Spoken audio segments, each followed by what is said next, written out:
Hey guys, Gutmuncher Zero here, and Gut plays Minecraft. And I've been off, took a little vacation there, and we went to Memphis, so I wasn't here on last week very much to make videos.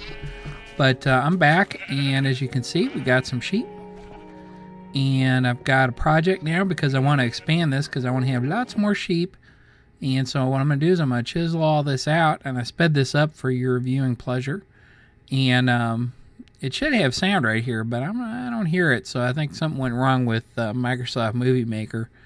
But anyway, so so we went to Memphis. That's not too far from where I live in St. Louis. We actually were about 5 hours, I think, totally on the road.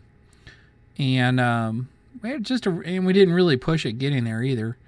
As you can see, I'm just trying to get more and more sheep there before I hit the breeding limit. But we sure had a good time. We went to a couple places. I sure had some nice ice-cold adult beverages there. And then we also had just some really great barbecue. And St. Louis is no slouch when it comes to barbecue. But it's always something to be said for trying different types of barbecue. And I'll tell you what, they sure know how to cook some ribs there in Kansas, or in Memphis. And we sure had a good time. The other place we went that was really a lot of fun, we went to a place called the Peabody Hotel. And they have these ducks that are actually guests of the hotel. They live in the hotel. And they're world famous. They've been on The Tonight Show years ago, I guess, and in a lot of different shows like that.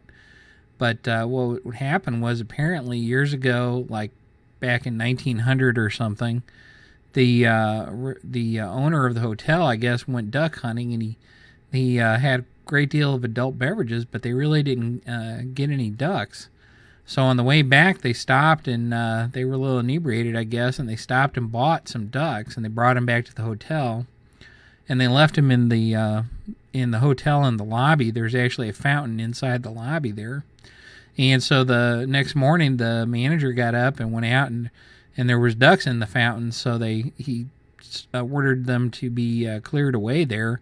And but what happened was some of the customers had already come out for the morning and for the day there, and they saw the ducks, and they just really loved them. So anyway, they decided they were going to keep the ducks. So they've been a tradition there now for over 100 years, it sounds like to me.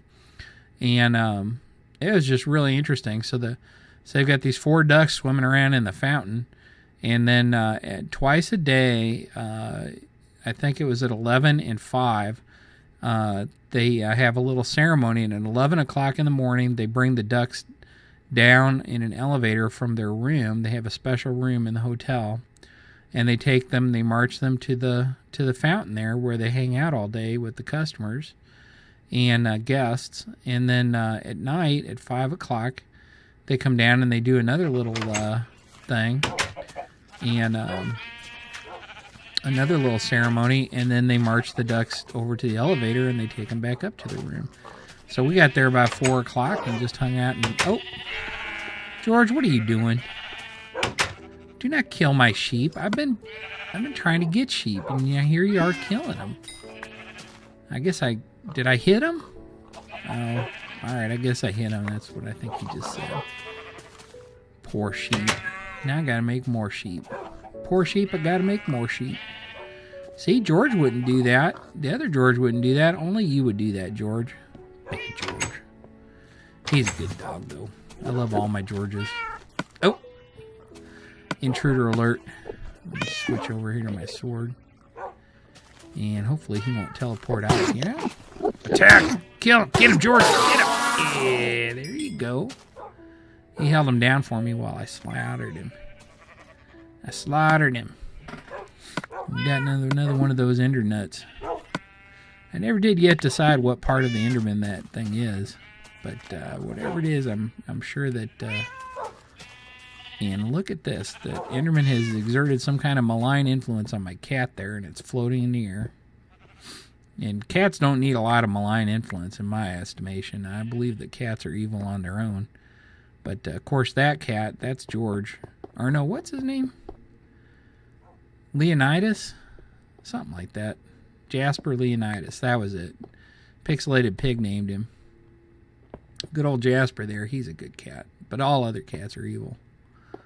And they suck the breath out of babies in the crib, and they do a lot of horrible things, and they turn women into witches, and I don't know what all they do, but I know that it's not good. But anyway, so and then over here now, I cleaned this out after I had done the video there for the other side, and this is just actually the end. And I did this originally just to even this out so that those arches would go all the way across. And then I realized that I need some chickens because I might not actually need feathers, but I just might want eggs because I might want to make some birthday cakes and things of that nature. So I went ahead and made a little area here for the chickens, and that was the last part of this project here. But it went pretty well. But anyway, we're back from Memphis. We had a really good time. We ate at a place called the Blue City Cafe, which was really good. It had great ribs there. And then we also ate at another place called the Rendezvous, which is actually a restaurant that you have to go into this alley, and you walk down this alley about halfway. And then there's a door that goes down underground under the basement of this whole block, basically. And they have this huge restaurant down there with lots of really neat memorabilia.